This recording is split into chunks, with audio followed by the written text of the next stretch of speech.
Bismillahirrahmanirrahim. Alhamdulillah Rabbil alamin. Wassalatu wassalamu ala asyrafil mursalin Sayyidina wa lana Muhammadin wa ala alihi wa sahbihi asmin. Amma ba'du. Seperti yang saya sering cerita, kalau ngaji ngatur kiai itu dosa. Tapi karena saya niat baik, sama-sama ngaji, jadi temanya bebas, waktunya juga paling lama saya ngaji paling 20 menit sampai 30 menit. Sesi jawab tanya jawab hanya 2 pertanyaan. Tidak boleh bantah, yang punya diri saya kok diatur.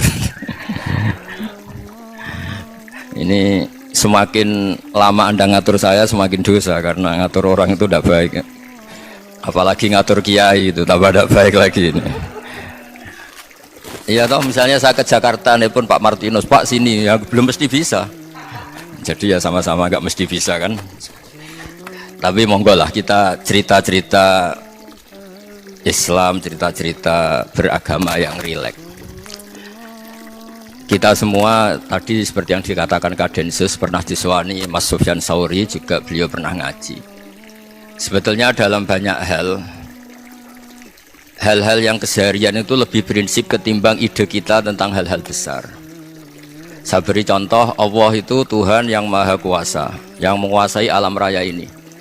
Kadang-kadang menjelaskan dirinya itu hanya alladzi at'amahum min ju'. Saya ini Tuhan yang memberi makan kamu saat Anda lapar, saat kalian lapar. Jadi untuk beriman kepada Tuhan yang Maha Esa, kepada Allah, kamu yakin yang memberi makan kamu itu Tuhan.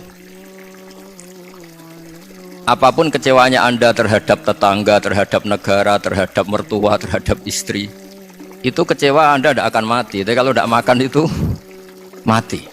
Jika Allah mensifati dirinya kadang pakai keseharian, alladzi at'amahum min ju'. Tuhan itu siapa? Yang memberi makan kamu ketika lapar.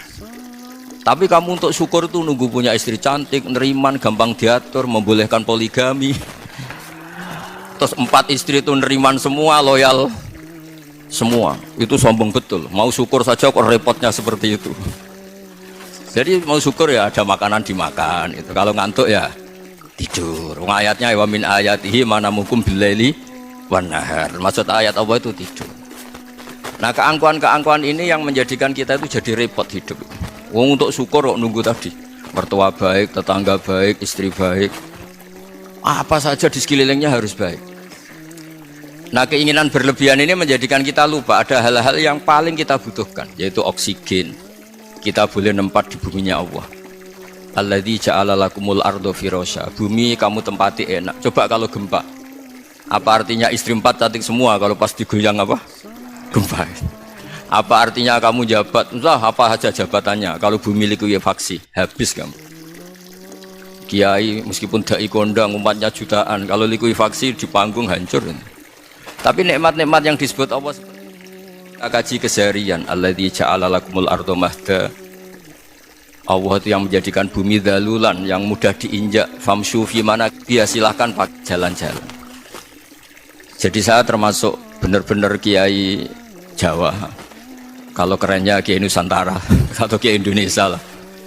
Diajari bapak saya Kiai Haji Nur Salim, diajari Mbah Maimun. Itu Islam itu keseharian.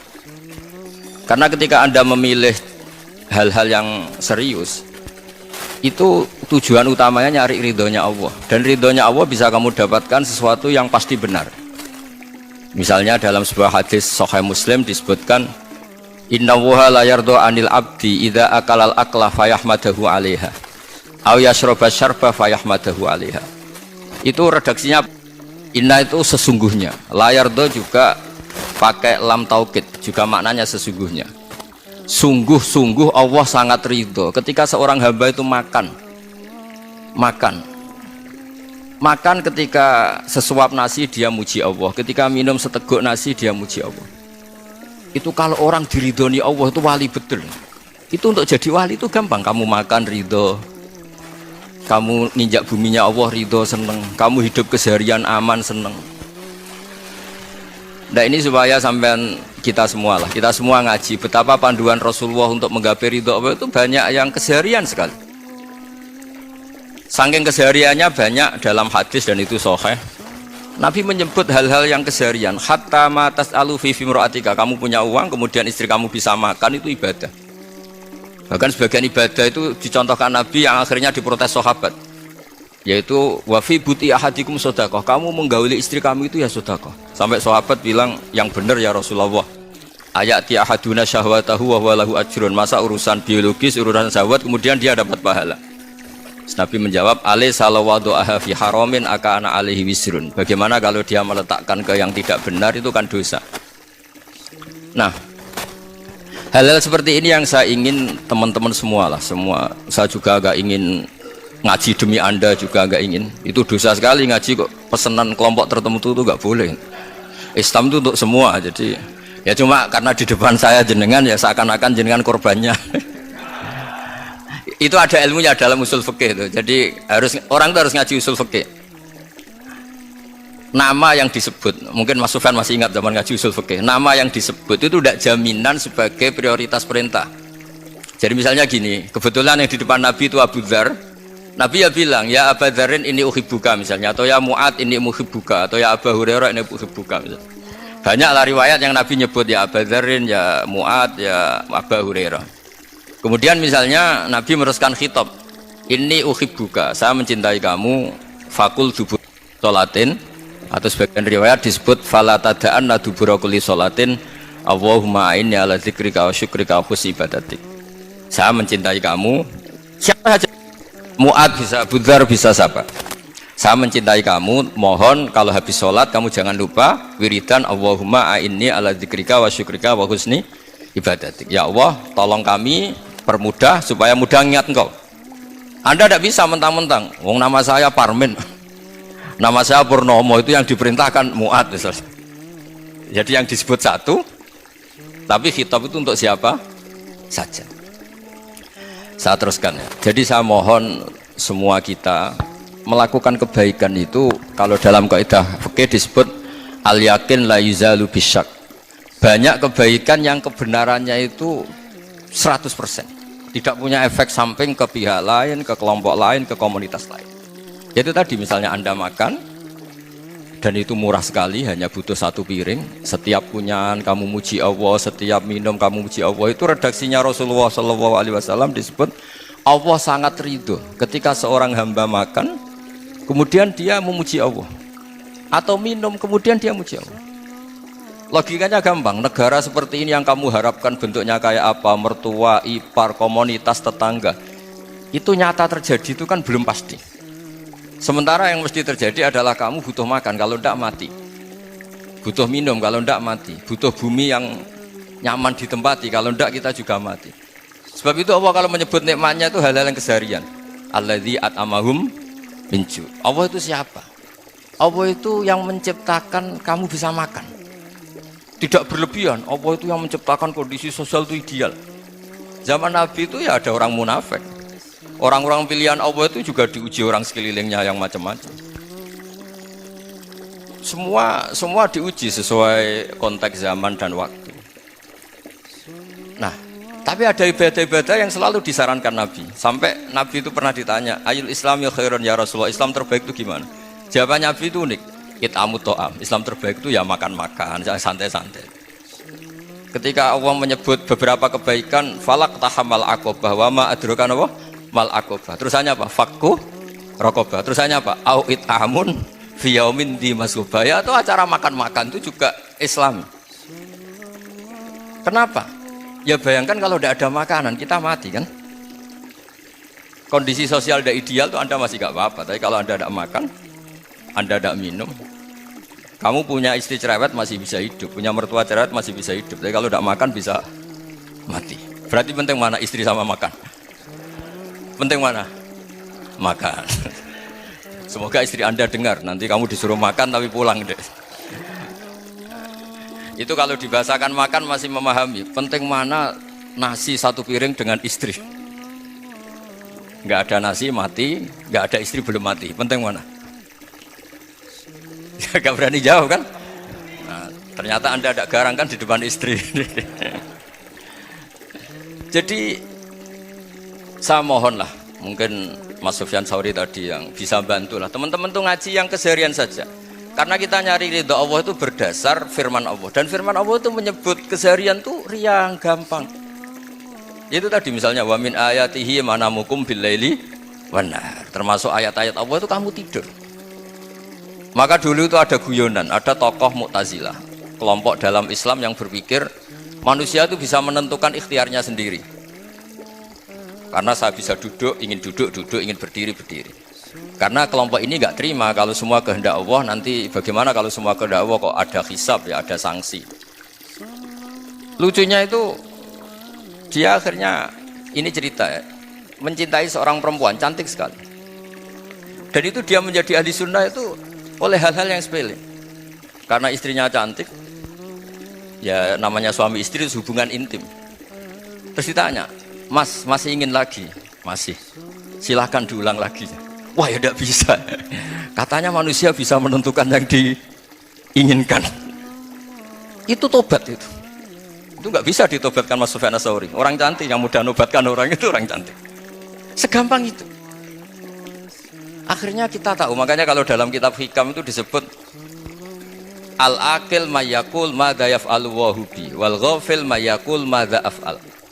Orang yang punya akal karena sadar ini wilayah Allah, semua milik Tuhan.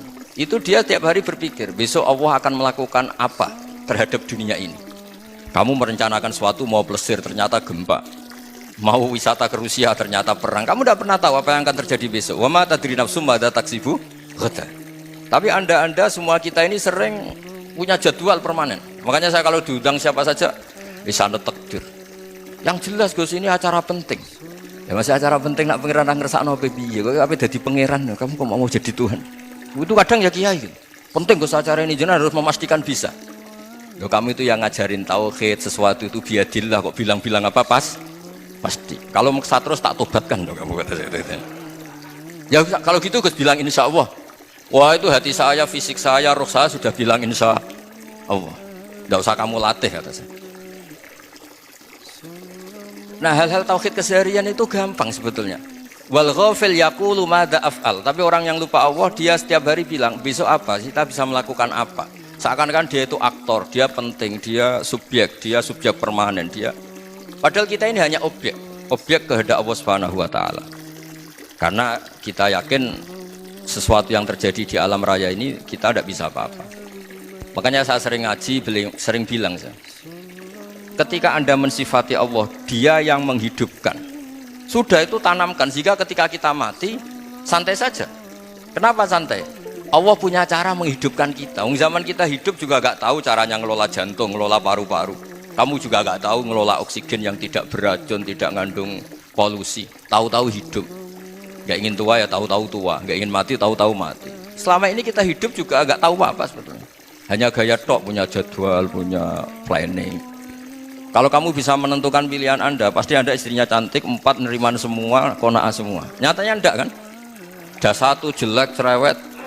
Wah itu kan, nyatanya enggak bisa apa-apa Anda kan? Dan kamu bawa mati lagi. Itu kan istri Anda juga gitu, punya keinginan punya suami yang ganteng, yang jabat, yang neriman, yang enggak poligami. Ya enggak kesampaian juga. Kalau kita ngitung tingkat kegagalan kita itu gagal terus. Ya kan? Nah, terus ingat Allah, madza yaf'alu wa bi. Orang yang punya akal selalu berpikir Allah itu menghendaki apa terhadap saya. Lalu sama-sama orang gitu. Melihat orang yang serius, itu kata Anda itu pemikir berat, serius. Senang punya tokoh yang merengut karena kamu anggap serius. Tapi sebagian orang menganggap orang yang serius itu wong merengut, wong masam, wong muka kok ditekuk. Jadi sama itu hati ya muqallibal qulub tsabbit qalbi ala dini, karena kita enggak tahu cara berpikir kita tentang orang lain, tentang sekeliling kita. Misalnya kita orang baik yang jenis ngrumat fakir miskin. Ada orang bangun masjid mewah itu janggal. Apa artinya masjid mewah kalau banyak orang kelaparan? Tapi kalau yang jenis pendidikan apa artinya masjid mewah kalau tidak bisa ngaji? Nanti yang jenis infrastruktur apa artinya ini kalau semuanya punya sudut pandang yang berbeda-beda. Dan Islam mengapresiasi semua kebaikan. Tapi katakan semua kebaikan itu adalah kehendak Allah Subhanahu wa taala. Karena apapun baik Anda itu pakai fasilitas yang diberikan oleh Allah Subhanahu wa taala. Sehingga ini yang disebut qulillah tsumadarhum fi khawdihim al-abun. Ya kembali tadi ke tema-tema bahwa keseharian Anda ini sudah Islami. Saat Anda tidak bisa melakukan apa saja, Saya sering ada jenazah, biasanya kalau tetangga meninggal saya sering disuruh ngelepas. Saya bilang orang ini baik karena sering ngelamun di rumah, sering nganggur di rumah. Ditanya sama anaknya, kenapa Gus nganggur baik? Ya kalau dia nganggur artinya juga gak berbuat sesuatu yang maksiat kan? Ya kan, orang nganggur di rumahnya ya ndak bunuh orang, ndak maling, ndak korupsi, ya namanya nganggur di rumah. Lah cuma istri cara pandang nganggur gak menghasilkan uang itu, tapi juga gak menghasilkan kriminal kan. Jadi sebenarnya Islam itu, makanya kalau sampai ngaji usul fikih itu ada kitab usul fikih namanya Lubul Usul, itu terkenal sekali di pesantren itu. Itu kalau ngapresiasi keseharian itu luar biasa.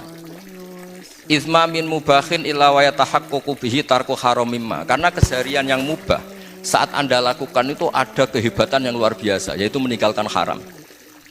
Makanya dulu banyak orang-orang alim ketemu temannya itu guyon sampai semalaman. Itu biasanya yang semangat Islam itu, kiai kok tidak tahajud, kiai kok tidak witir. Orang yang sedang mapan uangnya banyak, malam itu tidak kelayaban itu sudah luar biasa. Melawan nafsu supaya tidak maksiat itu sudah luar biasa. Supaya lupa guyon sama temannya semalaman sampai subuh, gejolok-gejolokan ngenang zaman miskin, zaman kuliah gak jelas, zaman apa. Melihatnya jangan tarkut tahajud seperti ini, meninggalkan tahajud, tapi meninggalnya ini talkul muharramat. Jadi kayak apa hebatnya? Sehingga Imam Ghazali punya riwayat yang agak unik. Hatta takuna ibadatu akhiri hadil ummah iku an-naum. Sehingga suatu saat ibadah terbaik umat ini itu tidur. Itu kan riwayat kontroversi. Ketika Imam Ghazali ditanya, kenapa iya? Kenapa kamu mulai keluar dari rumah itu sudah banyak maksiat, melihat perempuan yang enggak mahram, melihat fenomena. Tapi kalau kamu tidur itu enggak melihat apa-apa.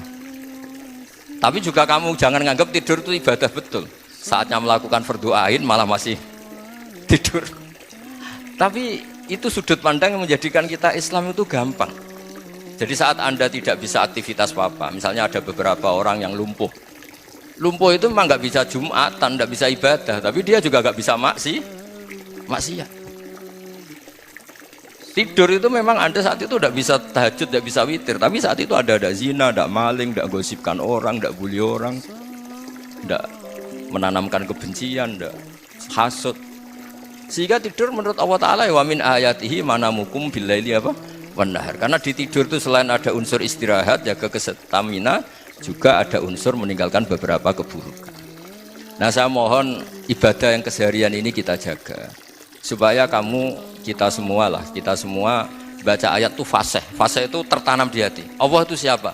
Allazi at'amahum min ju'i wa amanahum min khauf. Dan Allah kalau cerita di Quran itu anna sababnal ma'a sabba tsumma syaqqaqnal ardha wa syaqqa fa ambatna fiha habba wa inaba wa qadba wa zaituna wa nakhla wa hada'iqa hulba. Kamu tahu saya ini siapa, kata Allah? Saya ini adalah Tuhan yang menurunkan air, kemudian ada tanaman banyak, habba wa inaba wa qadba, ada zaitun, ada tin, kalau orang Jawa mungkin ada tela, ada padi, ada mangga, ada pisang. Sudah. Wa inaba wa zaituna wa nakhla wa hada'iqa hulba, ada perkebunan yang lebat. Tujuannya apa? Mata Allahkum, silahkan kamu pakai, kamu nikmati. Tapi karena kadang kita ini punya ide-ide besar. Tadi untuk syukur saja nunggu punya istri riman, rumah baik, tetangga baik, komunitas baik, semuanya baik baru syukur. Lama-lama nanti ada di surga, syukurnya nunggu surga paling kelas A. Itu sudah ada yang menghuni Rasulullah, kamu nggak boleh di situ. Masa untuk syukur saja? Repotnya Masya Allah. Jadi mohonlah Quran yang kalau Anda hafalkan juz sama itu kan ada ayat-ayat yang kayak tadi. Ya, fal yang dzuril insanu ila ta'ami. Coba lihat apa yang kamu makan ya, dari mana, dan untuk mempertahankan hidup kamu keseharian. Jadi jangan kira ibadah itu harus membentuk komunitas yang versi Anda. Ibadah itu harus yang hal yang mulu-mulu. Kesehariannya Anda alami. Loh, ini saya tidak bikin-bikin. Saya ngaji bukan karena berdasar pesanan. Itu ayat yang saya baca kan betul ada ayatnya kan, fal yang dzuril insanu ila ta'ami anna sababnal ma'a sabba tsumma syaqqaqnal ardha syaqqa fa ambasna fiha habba wa inaba wa qadba wa zaituna wa nakhla wa hada'iqa ghulba. Terusannya apa? Mata'al lakum, silakan kamu nikmati. Mata itu silakan kamu nikmati. Ya kayak sampean dikasih hidangan ya makan. Ya sudah makan, habis makan ya minum, habis itu ngantuk ya tidur. Ya sudah normal-normal saja. Kayak apa indahnya Islam. Tapi Anda mencari Islam yang gimana lagi? Nah itu yang diajarkan guru-guru kita, diajarkan sanad kita sampai Wali Songo, sampai Rasulullah SAW. Bahwa pada akhirnya ada jihad, ada perang. Itu dulu memang perang, bukan membunuh, beda. Dulu kita dijajah Belanda ya perang, dan itu normal karena kita dijajah. Jadi ketika orang lain ingin baik sama kita, wa in ahadum minal musyrikin astajaruka ya fa'jirhu hatta yasma'a kalam Allah. Kalau mereka ingin baik ya kita baik. Makanya ada istilah mustakman, mu'ahad. Kalau mereka ingin damai, berdampingan dengan kemajmukan ya itu yang lebih baik. Karena memang Islam menghormati proses perdamaian. Wa in janahu nawa lisalmi ya fajnah lah. Kalau ingin damai ya kita harus damai. Jadi andai kan dulu Belanda datang ke Indonesia kok minta besanan gitu. Ya mungkin kita juga seneng karena memperbaiki hidung kan kalau minta besanan gitu. Nah tapi wong jajah dulu itu kan masalah kan? Apa? Masalah kan? Jadi saya mohon jadi apa? Saya tadi minta sama Bapak Kadensus kemarin juga pernah main ke saya. Jangan sering ketemu saya ini sudah uzlah, saya ini sudah mau daftar jadi resi. Saya itu kemarin di muktamar juga agak datang, acara di Jogja juga sudah. Karena memang keluarga saya dulu itu bahasa ya, bapaknya bapak saya itu gak keluar rumah itu puluhan tahun, memang punya adat uzlah. Ya makanya ngaji saya ngaji aja yang gampang-gampang aja, yang nggak orderan, nggak pesenan ngaji aja yang gampang. Saya ikhlas, yakin betul saya ikhlas. Ikhlas itu menurut saya itu roh. Orang nggak ikhlas menurut saya itu orang aneh. Ikhlas itu gampang, sudah saya bilang. Kalau kamu yakin ilmu itu milik Allah, ngasihkan juga ikhlas itu milik Allah. Apa sih yang kamu punyai sehingga kamu udah ikhlas? Uang milik Allah, energi kita milik Allah, bumi milik Allah. Kemudian kamu merasa memiliki. Merasa memiliki itu kalau dalam ilmu tasawuf sudah kesalahan kan. Bagaimana Anda punya? Coba tahu-tahu tanah itu kok milik Anda? Karena saya beli, saya beli dari orang, dari Zaid. Padahal yang asli punya itu Allah. Apa benar kamu pernah beli sama Allah? Zaid ini pemilik nisbi, pemilik yang enggak sebenarnya kan? Ya enggak? Yang benar-benar pemilik itu Allah. Kok kamu ngerasa itu bumi kamu itu atas nama apa? Coba. Milik kan harus beli atau dikasih, tidak semua kan? Nah, makanya terus famshu fi manakibiha, dan Allah menyebutnya sudah saya ini yang menciptakan bumi, waladzi ja'ala lakumul arda dalulan, dan Allah menyebutnya sederhana famshu fi manakibiha, silakan jalan-jalan. Terusannya apa? Wa kulu mirizki, silakan makan-makan. Jadi Islam itu yes, ya makanya kiai-kiai itu ada acara makan, sampai ada guyonan fikuli makanin makan di setiap tempat ya makan. Nggih ngoten nggih, pokoke sing gampang-gampang mawon nggih. Wis.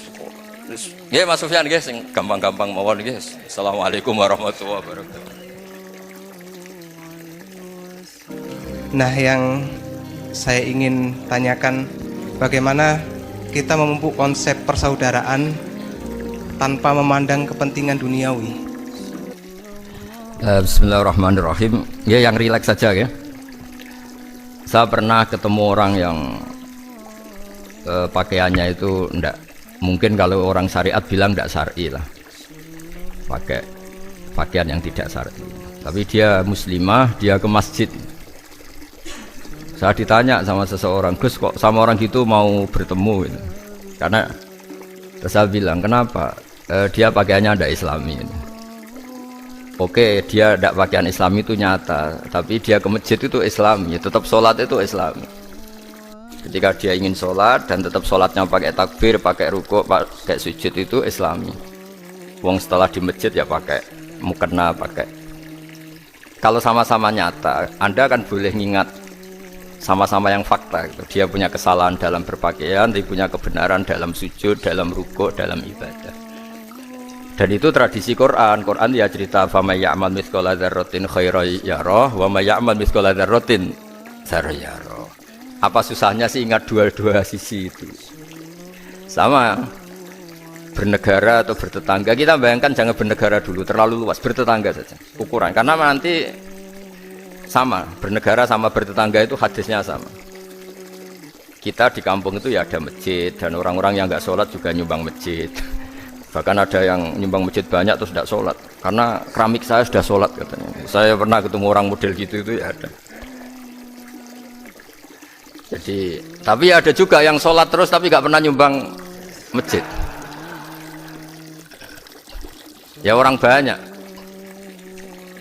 Intinya itu Allah itu punya tradisi, punya sunnatullah. Kebaikan ya dihitung, kejelekan juga dihitung. Dulu ketika Rasulullah SAW hidup bersama komunitas yang majmu', itu sebetulnya permintaannya Nabi, jangan halangi kami saat mau beribadah. Dulu sampai perang karena mereka menghalangi. Sebenarnya problem mereka wa yasudduna an sabilillah, menghalangi. Sebenarnya kalau dulu saling toleransi ya nggak ada masalah. Artinya ketika Anda ingin sholat di Indonesia agak dihalangi, ingin pengajian nggak dihalangi, sebenarnya ini nggak ada masalah. Nah, soal ada kebaikan, ada keburukan ya mulai Nabi Adam sampai sekarang sampai kiamat.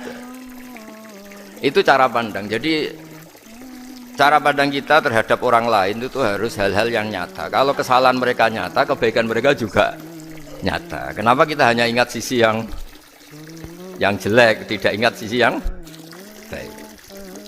Saya sering cerita ke santri-santri saya, setiap saya pengajian diundang orang di mana-mana itu saya mesti istighfar.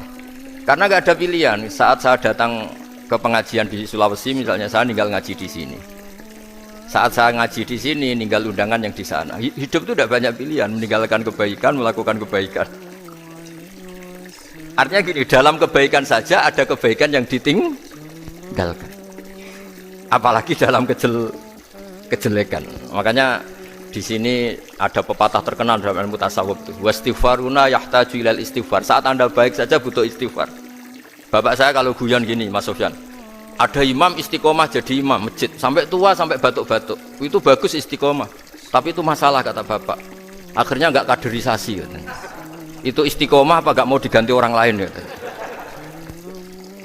Ada kiai dai di mana-mana. Itu mesti orang muji, "Oh, itu dai di mana-mana, laris enggak pernah di rumah." Pondoknya pasti bubar itu karena ditinggal. Jadi kebaikan seperti ada orang sering sowan kiai. Wah, itu malah lebih masalah lagi kan. Kadang kiainya pas istirahat, yang disalamkan template uang jatah susu anaknya. Hari itu waya tagihan malah lari sowan kiai. Nah, harusnya di rumah ada berdoain tagihan listrik tak apa. Jadi makanya di hikam itu terkenal kata-kata manusia itu siapa? Manusia itu mangkanat mahasinuhu masawiyah fakih falatakunu masawihi masawiyah. Manusia itu orang ketika baik saja salah, apalagi pas salah. Coba saya misalnya pidato begini, di atas panggung saya orang alim pidato nasihati orang. Di saat yang sama seperti yang tanya Mas Wildan tadi, ada agak sopannya. Di situ ada mungkin orang yang lebih sepuh timbang saya. Masa lebih muda kok di atas? Yang di bawah lebih tua? Ada agak sopannya. Mau nggak pidato disuruh, mau di atas disuruh, nggak sopan sama yang. Tapi misalnya yang paling sepuh pidato nggak pernah ngaji kok pidato terus gimana? Artinya ketika kita baik saja ada salahnya, apalagi pas salah.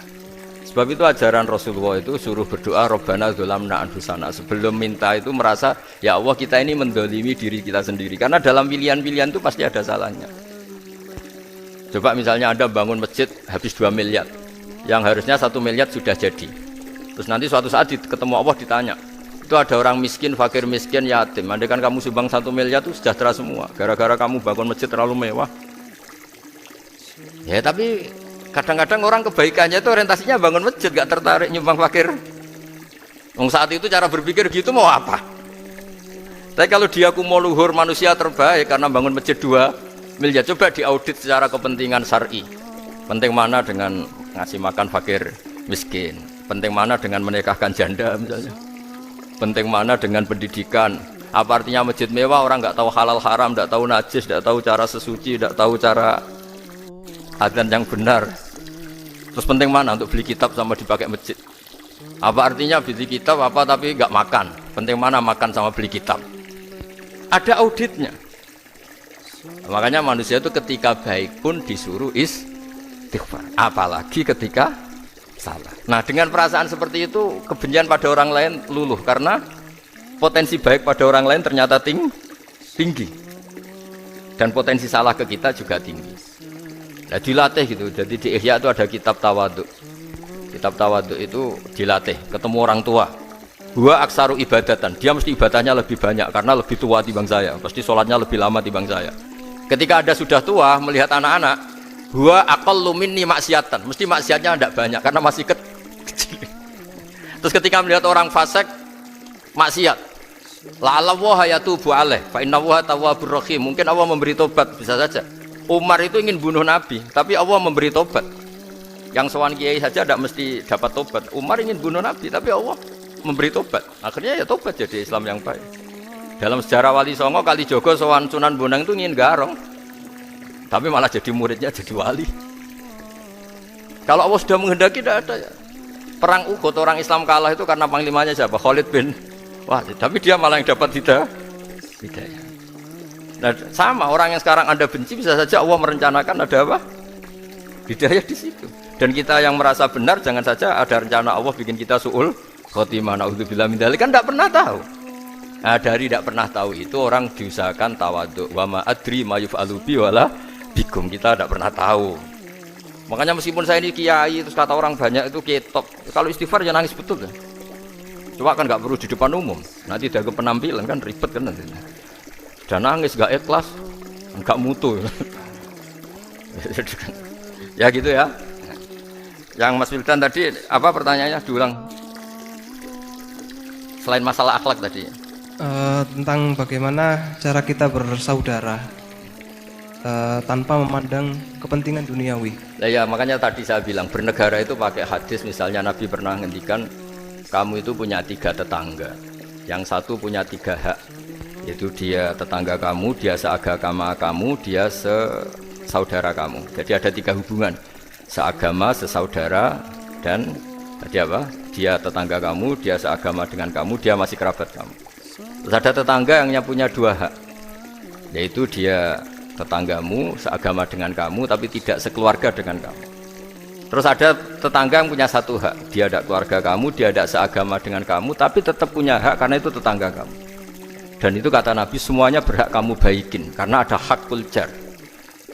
Makanya dulu doa ada bil kubri itu ceritanya sederhana. Ada seorang perempuan Yahudi ya, sowan Sayyidah Aisyah. Kalau sowan ya dikasih uang sama Sayyidah Aisyah. Padahal Yahudi ya. Ketika dikasih uang, terus si Yahudia tadi, semoga engkau diselamatkan dari siksa kubur. Zaman itu Sayyidah Aisyah belum dengar hadis tentang siksa kubur. Setelah Rasulullah datang, saya tadi diminta didoain, ya saya terima karena saya nggak percaya. Terus Nabi ngendikan itu benar adanya siksa kubur. Ketika komunitas Yahudi di Madinah itu puasa Asyura, Nabi coba tanyakan mereka, kenapa puasa Asyura? Padahal orang Yahudi. Oh, terus setelah ditanya, Yaumun najjawahu fihi Musa, itu hari di mana Allah menyelamatkan Nabi Musa, kata orang Yahudi. Terus kata Rasulullah, nahnu ahaqqu bi Musa, saya juga berhak menghormati Musa. Kemudian Nabi puasa. Suatu saat lagi ada orang Yahudi datang, ya Rasulullah, ya Muhammad, manggilnya ya Abul Qasim karena orang Yahudi. Ya Abul Qasim, nanti nasib langit bumi ini di mana? Manusia yang sudah mati-mati di mana ketika bumi dihancurkan? Mayat-mayat yang sudah di kuburan di mana? Terus orang Yahudi tadi bilang, Inna woha wadu as-samawati ala dzih wal arodina ala dzih. Soalnya Allah itu bisa saja mengelola langit bumi yang sudah hancur gini-gini. Nabi itu tertawa-tawa. Dalam sebuah riwayat disebut hatta badat nawajidu, tertawanya Nabi itu lepas sampai giginya kelihatan. Kata rawinya tasdiqan liqaulil khabri, karena Nabi membenarkan orang Yahudi tadi. Jadi intinya dalam banyak hal itu ya dicari kesamaan. Makanya kalau interaksi dengan kelompok lain kata Nabi la tusaddiquhum wa la tukadzibuhum. Kamu jangan mengiyakan juga jangan menolak. Kamu tolak jangan-jangan pas yang sama dengan ajaran kita. Kamu benarkan jangan-jangan yang tidak sama. Ya sudah, kalau nggak sependapat ya jangan ngambil sikap. Nah, itu juga yang dipraktekkan Rasulullah SAW. Nabi yaqumu lailatan yuraddidu hadil ayat. Nabi pernah sholat 1 rakaat hanya ngulang 1 ayat. Itu aja gak selesai. Yaitu ngulang-ngulang ayat. Fa'aqulu kama qalal abdus sholeh in tu'adzibhum fa innahum ibaduk wa in taghfir lahum fa innaka antal azizul hakim. Pun Gusti kula nyerah. Semua ini hamba jenengan, monggo jenengan napakno sing duwe jenengan. Intinya itu ini wilayah jenengan, ndak wilayah saya. Nah, kadang-kadang kita sebagai manusia itu jumawa seakan-akan itu wilayah kita. Kita nyiksa terserah kita, mengampuni ya terserah kita. Padahal tidak milik kita. Dunia ini milik Allah Subhanahu wa ta'ala. Makanya yang terakhir saya ijazahkan ijazah bapak. Bapak saya itu orang hafal Quran, alim tapi lucu, senengannya guyon. Kalau ngajarkan saya tauhid, tasawuf itu gampang. Hak, kamu punya tetangga, punya Innova. Terus kamu berpikir, kamu miskin berpikir. Itu pajaknya aja berapa? Kalau apa itu bannya sudah halus itu gentinya kayak apa, kalau rusak kayak apa. Terus kata bapak, ora melok duwe kok mikir, ndak ikut punya kok mikir. Terus coba kamu nggak ikut punya Alphard. Terus saya mikir, wah itu pajaknya berapa Pak Martinus, bisa dipakai beli motor kan, pajaknya apa? Alphard ini. Oh nggak ikut punya kok. Nah, dunia itu rawekmu, mbok pikir lah apa ono sing duwe. Maksudnya dunia itu milik Allah, apa kamu pikir itu milik yang punya gitu.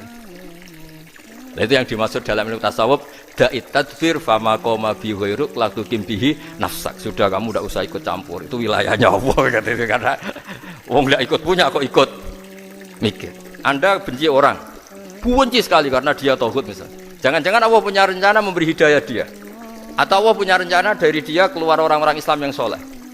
Makanya ketika malakul jibal, ya Rasulullah, saya disuruh Allah, terserah engkau, in syi'ta an udbiko alaihim al-akhshabain.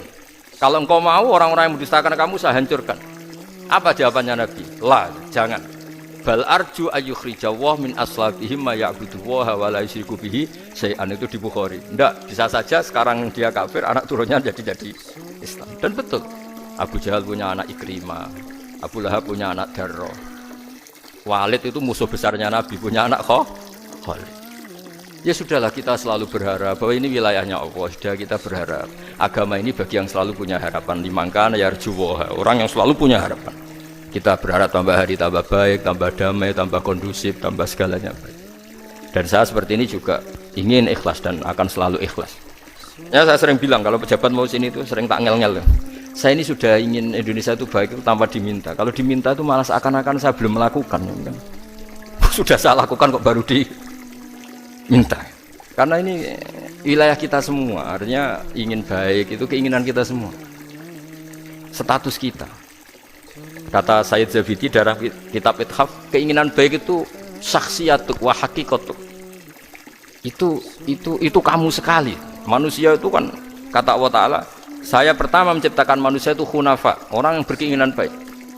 Baru digoda setan terus macam-macam. Jadi keinginan baik itu haqiqatuk wa syakhsiyatuk. Itu kamu sekali. Ingin baik itu kamu sekali. Itu status kamu katanya. Makanya orang preman kayak apa, mabuk kayak apa, ada orang kecelakaan, pikiran pertama itu nolong, itu yang normal. Soal ada kasus, pikiran pertama ngambil HP-nya itu 0,0%. Jadi pikiran pertama mesti nolong itu, karena itu syakhsiyatuk wa haqiqatuk. Semoga apa yang beliau sampaikan dapat kita amalkan. Dan semoga beliau guru kita Gus Baha diberikan kesehatan. Agar beliau dapat membimbing kita semua. Amin.